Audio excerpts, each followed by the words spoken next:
ம். ஸோ நீங்க பார்த்தீங்கன்னா வந்து ஒரு இந்தியா, அமெரிக்கா ரிலேஷன்ஷிப் வந்து பார்த்தீங்கன்னா ஒரு ட்ரஸ்டட் பெர்சனா இருக்கீங்க. ஸோ நீங்க வந்து தமிழ். ம். ஸோ நீங்க வந்து பிறந்தது தமிழ்நாடு. ம். ம். So Tamil, America. ஸோ இங்கருந்து அமெரிக்கா வரவங்களுக்கு ஸோ வந்து நீங்க வந்து எதாவது ஸ்பெஷலா எதுவும் பண்றீங்களா?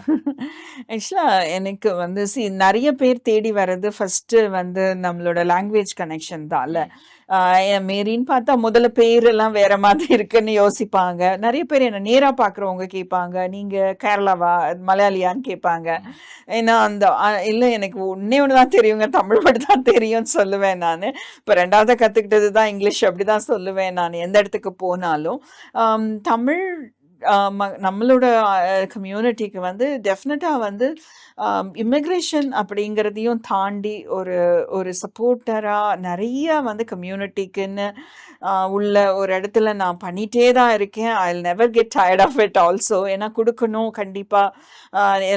எல்லாராலயும் அந்த ஒரு ட்ரஸ்ட்ட பில்ட் பண்றது நீங்க சொன்ன மாதிரி trustable person. That's valuable. That's very important. ஏன்னா எல்லார்கிட்டயும் போய் எல்லாத்தையும் ஷேர் பண்ண மாட்டாங்க.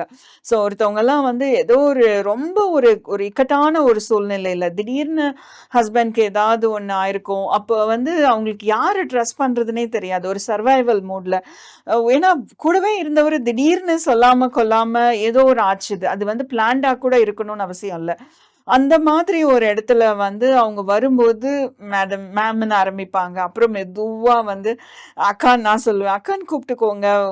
வந்து you built that. I am very intentional as well.